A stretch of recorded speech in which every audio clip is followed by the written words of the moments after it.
तो हेलो बच्चों, नवाबा YouTube channel के बोर्ड आवर सेक्शन में स्वागत है बच्चों। तो बच्चों, जैसा कि आपका क्लास 8 का सेट 2 आपका आ गया है, तो उसका सोशल साइंस का हम सॉल्यूशन लेके आए हुए हैं बच्चों। ठीक है, तो यहाँ पर हम डिटेल्ड सॉल्यूशन करेंगे, बहुत ही अच्छे तरीके से करूँगा बच्चों। प्रत्येक प्रश्न आपका 2.5 मार्क्स का है, देख पा रहे होंगे। तो 20 क्वेश्चन आपके यहाँ पे हैं, है ना। 81 से 100 तक हैं, तो कितने हो जाएंगे? 2.5 गुने 2 मतलब 50 मार्क्स का आपका ये पेपर है। ठीक है, तो पूरे का सॉल्यूशन करूंगा बच्चों। पूरे वीडियो सभी आप देखा करें, मैं बहुत ही अच्छे तरीके से आपका सॉल्यूशन करा रहा हूँ। सभी वीडियो को पूरा देखा करें, इससे आपको काफ़ी जानकारियाँ मिलेंगी, जिससे आप अपने एग्जाम में बहुत ही अच्छा मार्क्स ला पाओगे। ध्यान से देखते चलिएगा, सभी चीज़ों को मैं डिटेल से बताऊँगा। और अगर अभी तक आपने बच्चों हमारे चैनल को सब्सक्राइब नहीं किया तो कर ले। 2 चैनल है हमारे, नव आभा और बोर्ड आभा। दोनों चैनलों में मैं इंपॉर्टेंट वीडियोज़ डालते रहता हूँ जो आपके क्लास के हैं। साथ में क्लास भी लेते जा रहा हूँ जो आपका काफ़ी काम आएगा। एक मैं ग्रामर का पोर्शन चला रहा हूँ बच्चों, हिंदी व्याकरण का, जैसे क्रिया निकार्ती सब, वो आप करते चले। वो अभी आपको 8वीं में भी काम देगा, 9वीं में भी और 10वीं में भी। तो वो वाला वीडियो सीरीज आप जरूर देखें। तो चलिए हम सीधे सॉल्यूशन पर चलते हैं बच्चों। लेकिन मैं एक बार फिर से बोल रहा हूँ कि वो वीडियो जरूर कर लीजिएगा। कक्षा 10 में भी आएगा काम, 9 में और 8 में भी। तो क्रिया में पढ़ा रहा हूँ हिंदी व्याकरण में, तो उस हिंदी व्याकरण को भी जरूर पढ़ लें।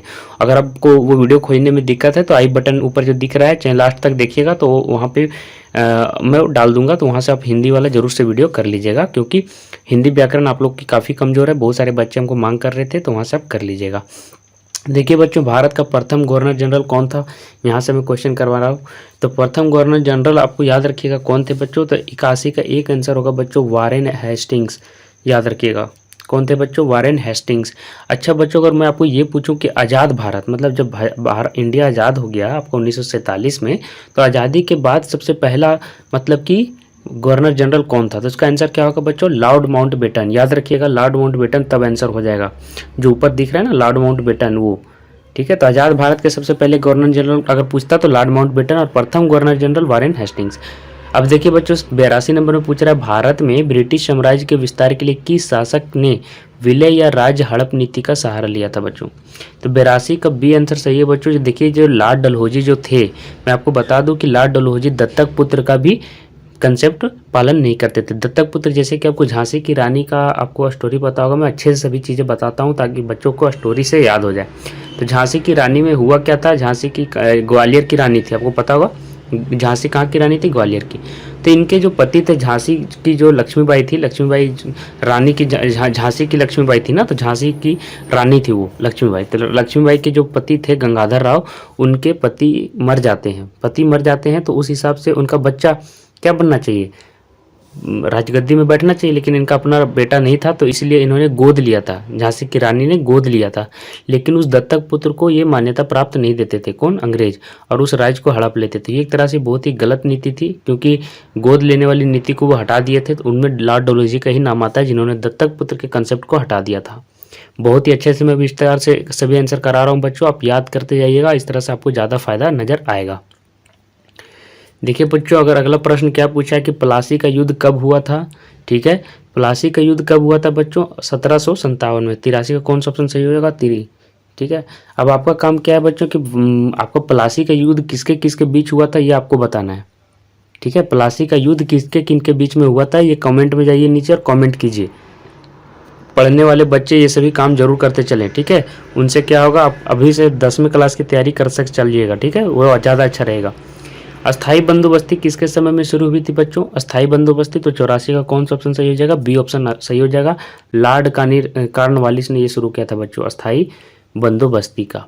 अब देखिए बच्चों, नील विद्रोह बहुत ही इंपॉर्टेंट है, आप पढ़े होंगे। नील विद्रोह, जो नील उपजाया जाता था जबरदस्ती में, तो उसका विद्रोह की शुरुआत बंगाल के किस जिले में हुई थी। तो इसकी सबसे पहले विद्रोह बच्चों याद रखिएगा, 85 का ऑप्शन देखिए क्या क्या दिया हुआ, नदिया जिला, चितरंजन, आसनसोल, कोलकाता। तो शुरू कहाँ से हुआ था बच्चों, नदिया जिले से, है ना। तो 85 का एक ऑप्शन सही होगा बच्चों, याद रखिएगा नदिया जिला से हुआ था। अगला देखिए बच्चों, पूछ रहा है आदिवासी समाज द्वारा प्रयोग किया गया दीकू शब्द का अर्थ क्या होता है। दीकू शब्द का अर्थ यहाँ पूछा जा रहा है, दीकू। तो देखिए यहाँ पे ऑप्शन और क्या क्या दिए हुए हैं, तो महिलाएं, बाहरी लोग, बनिया, और इनमें से कोई नहीं। 86 का कौन सा ऑप्शन सही लग रहा है बच्चों, बाहरी लोग को दीकू कहते हैं। वो लोग जो बाहर से जाते हैं आदिवासी लोग, उसको क्या कहते हैं, दीकू। तो 86 का ऑप्शन नंबर बी सही होगा। अगला देखिए बच्चों, पूछ रहा है कैलिको अधिनियम किससे संबंधित था? गरम मसाला से, चंदन की लकड़ी से, रेशमी कपड़े से, सूती कपड़े छींट के। तो क्या होगा बच्चों, 87 का कौन सा ऑप्शन सही हो जाएगा? डी ऑप्शन आपका सही हो जाएगा बच्चों। सूती कपड़े छींट के उसको कैलिको अधिनियम से संबंधित था। तो इन सारे का आप सॉल्यूशन करते चले बच्चों, बहुत ही इंपॉर्टेंट आपको परीक्षा के लिए मैं बता दे रहा हूँ, और आप तैयारी करते चलिए। हिस्ट्री ऐसा सब्जेक्ट है, मैं बता दे रहा हूँ आपका, सोशल साइंस जो अभी से आप तैयारी कीजिएगा तभी आप 10वां तक समझ में आएगा। अगर आप पूरा ज्योग्राफी वोग्राफी सभी चीज़ें बता रहा हूँ, तो ज्योग्राफी तो सबसे ज़्यादा इंपॉर्टेंट है। ज्योग्राफी आप एकदम, ज्योग्राफी और एक आपका होगा क्या बोलते हैं, ज्योग्राफी और एक और सब्जेक्ट आपको पॉलिटिकल साइंस, ये दोनों को आप अभी से करते चलिएगा, ठीक है। चलिए बच्चों अब अगले चलते हैं। पुर्तगाली नाविक वास्को डी गामा भारत में सबसे पहले कहाँ पहुँचे थे? तो याद रखिएगा बच्चों, वास्को डी गामा मतलब कि बाहर से आए थे, समुद्री यात्री थे, है ना। और सबसे पहले वो 88 का में सी आंसर और सही होगा, कालीकट में आए थे। याद रखिएगा, कालीकट में ही वो मतलब कि रुके थे, सबसे पहले वहाँ से आए तट में, कालीकट में। देखिए बच्चों अगला पूछ रहा है, अब ज्योग्राफी से शुरू हो गया है। निम्न में कौन सा मानव निर्मित संसाधन है? मानव निर्मित संसाधन आपको पता है किसको कहते हैं? जिसे मानव ने बनाया, प्रकृति ने नहीं। तो इसमें कौन सा ऑप्शन होगा बच्चों? कैंसर उपचार की दवाइयाँ, है ना, औषधियाँ, वो मानव ने बनाई। वन, झरने का जल, सूर्य की रोशनी, वो तो सभी प्राकृतिक हैं। अगला देखिए बच्चों, पूछ रहा है प्राथमिक क्रियाओं को उदाहरण नहीं है। प्राथमिक उदाहरण क्रिया किसको किस में आता है बच्चों? कृषि आता है, पशुपालन आता है, आपको पता होगा। तो ये सारी चीज़ें आती हैं। तो यहाँ पे देखिए खनन भी है, तो खनन भी होगा, लेकिन प्राथमिक क्रियाओं का उदाहरण बैंक नहीं है बच्चों। तो सी ऑप्शन आपका इसका सही होगा, जो भी बोलिए 3 या सी।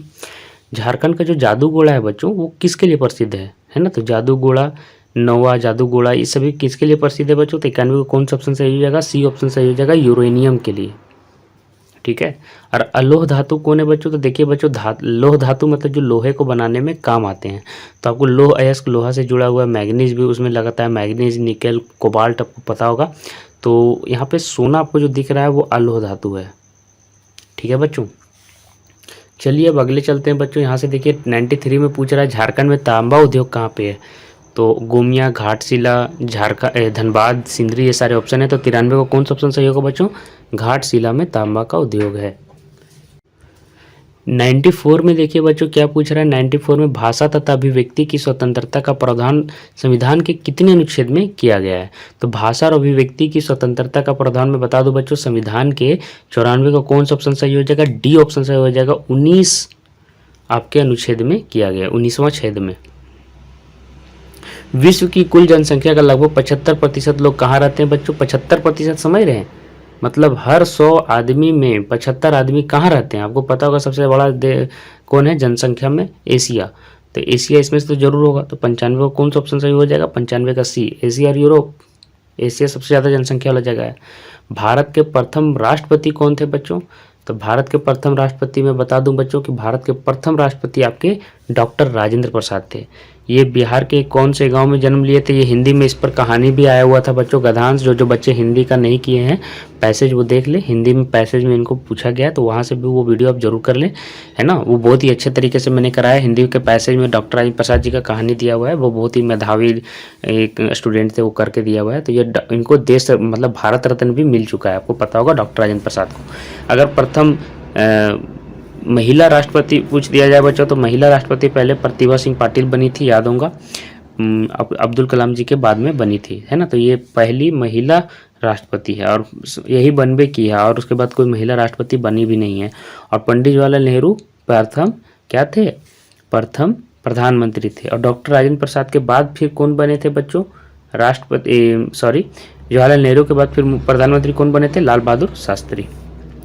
अब अगला देखिए बच्चों क्या पूछ रहा है कि बाल विवाह का क्या अर्थ होता है? बाल विवाह का मतलब प्रेम विवाह नहीं होता है, प्रेम विवाह अलग चीज़ है, विदेशी लड़की से विवाह नहीं है। कम उम्र में विवाह को क्या कहा जाता है बच्चों? बाल विवाह। की छोटी उम्र, बाल मतलब छोटा और विवाह कम उम्र में विवाह। अस्पृश्यता का क्या अर्थ होता है बच्चों? 98 में पूछा गया। देखिए अस्पृश्यता मतलब होता है भेदभाव करना, किसके आधार पर? नीच के आधार पर। तो नीच को क्या किया जाता है? छूने योग्य नहीं माना जाता है। पहले के लोग यही बोलते थे, तुम नीच है, मैं तुम दूर रहो, उसके बर्तन से खाना नहीं खाते थे।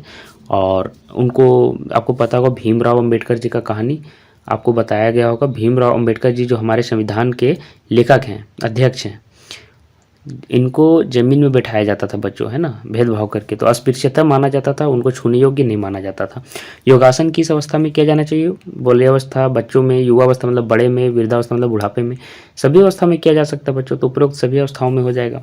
और विज्ञान का लक्ष्य क्या होना चाहिए बच्चों? विज्ञान का सबसे मतलब कि सबसे अल्टीमेट गोल है उनका, गोल मतलब समझ में आ रहा है? उनका सबसे बड़ा मुख्य उद्देश्य यही है कि मानव का कल्याण हो सके, ऐसा काम किया जा सके। इसीलिए देखिए बच्चों, विज्ञान में आपका मेडिसिन, दवाइयाँ भी बनती हैं इन्हीं के अंदर, दवाएं, है ना, जो अभी आप बोलो। और फिर आप देखते होंगे इंजीनियरिंग में, आपके इंजीनियरिंग में क्या क्या मतलब कि होता है बच्चों, गाड़ियाँ बनती है, टायर बनते हैं, मशीनें बनती है। तो सारी तरह से मिला के मानव कल्याण का काम किया जाता है। पंखा लगाया जाता है ताकि आपको गर्मी से राहत मिले, ठंडे में आपको हीटर लगाया जाता है। तो इस तरह से बच्चों मैंने सोशल साइंस का बहुत ही अच्छे तरीके से क्लास लिया है। सारी चीज़ें आपको समझ में आ गई होंगी। हमारा बताने का तरीका अगर आपको अच्छा लगा है तो इस चैनल को जरूर सब्सक्राइब करके रखें बच्चों। इसी तरह की बड़ी बड़ी अच्छी अच्छी जानकारियाँ दूंगा और सारे मॉडल टेस्ट का पेपर का सॉल्यूशन मैं अच्छे तरीके से कराऊंगा। बाकी विषयों का भी मैंने बहुत ही अच्छे तरीके से कराया, हिंदी का भी करा दिया है साइंस का, उसका वीडियो जरूर देख लें, क्योंकि मैं आपको सबसे अच्छा सॉल्यूशन यहाँ पे दिलवाने वाला हूँ। ठीक है बच्चों, तो आज के लिए बस इतना ही बच्चों। और आज के लिए बस इतना ही। हमारे दोनों चैनलों को सब्सक्राइब कर लीजिए, नवा भार बोर्ड आभा को। तो आपको हमारी तरफ से बच्चों आपके आने वाले आगामी एग्जाम के लिए नवा भार बोर्ड आभा परिवार की ओर से ढेर सारी शुभकामनाएं बच्चों। आपका एग्जाम अच्छा जाए, यही हमारी शुभकामनाएं हैं। धन्यवाद।